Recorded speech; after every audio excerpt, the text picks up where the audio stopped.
الله أكبر الله أكبر الله أكبر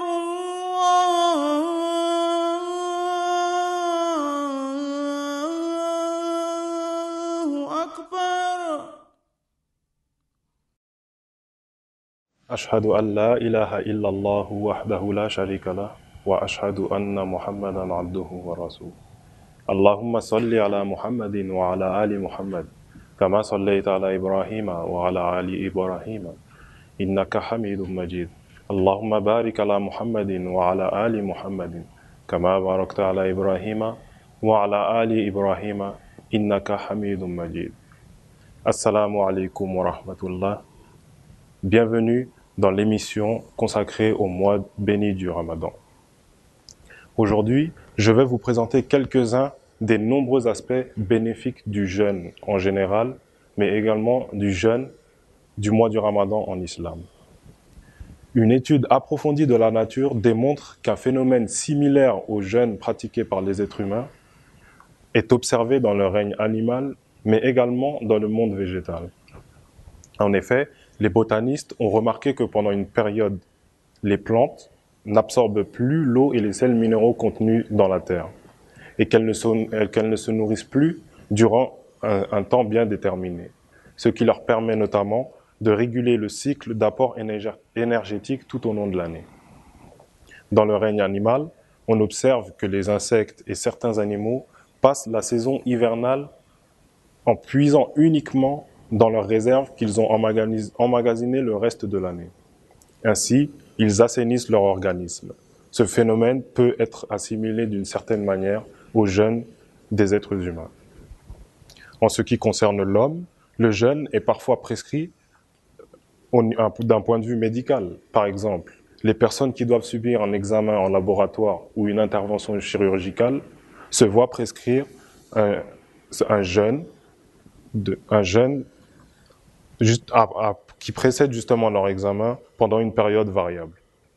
Le jeûne total est aussi observé dans la médecine, dans le traitement de certaines maladies telles que le diabète, l'asthme, les allergies, les rhumatismes et bien d'autres. Tout ceci sous une surveillance médicale bien entendu.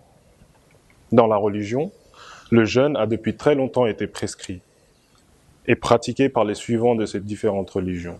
Allah dit dans ce propos dans le Saint-Coran, chapitre 2, Al-Baqarah, verset 184, Ya ayyuhalladhina amanu kutiba alaykumus siyamu kama kutiba alal ladhina min qablikum la'allakum tattaqun. Ô vous qui croyez, le jeûne vous est prescrit, tout comme il a été prescrit à vos devanciers, afin que vous soyez à l'abri du mal.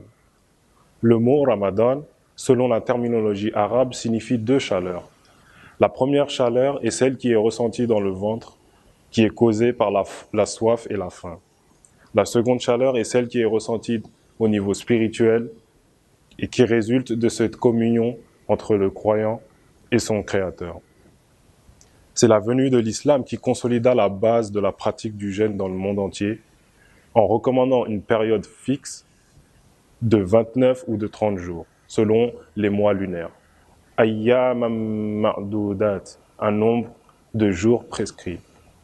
Le saint prophète Muhammad sallallahu alayhi wa sallam a dit que pendant le mois du Ramadan, les portes de l'enfer sont fermées et celles du paradis sont ouvertes et que le Satan était enchaîné. En réalité, la signification de ce hadith est que les 5 sens de l'homme représentent en réalité les portes de l'enfer et les portes du paradis.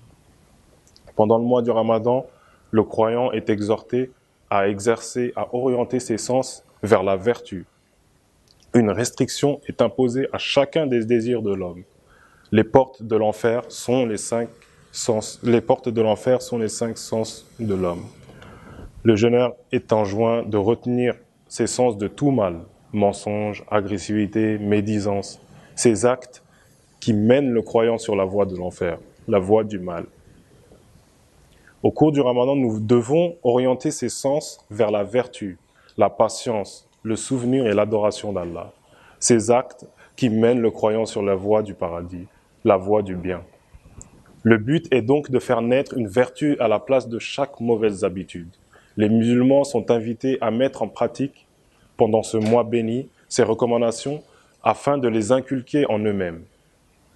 Cet entraînement spirituel et moral du mois du Ramadan leur donne un aperçu d'une ligne de conduite qu'ils devront adopter tout au long de l'année. Ainsi, d'année en année, le véritable jeûneur se verra acquérir de hautes qualités morales et très bon caractère, tels que la patience, l'endurance, la tolérance, etc. Les nuits du mois du Ramadan ne doivent pas être l'occasion de grands festins, mais bien au contraire, un repas léger, de manière à ce que le croyant se sente physiquement et spirituellement apte à se tourner vers Dieu. Il doit réunir toutes les conditions pour créer une atmosphère de calme et de sérénité propice à la méditation et à la prière. Le croyant passera en revue les fautes qu'il a bien pu commettre, envers lui-même ou envers autrui, et il demandera ardemment pardon à son Seigneur. Et ainsi, il prendra la ferme résolution de ne plus refaire les mêmes erreurs. Le jeûne du mois du Ramadan est en quelque sorte une promotion annuelle, physique, spirituelle et morale. Prions Allah qu'il nous accorde cette promotion afin que chacun d'entre nous puisse gravir les échelons de la spiritualité. Amin. Wassalamu alaikum wa rahmatullahi ta'ala wa barakatuh.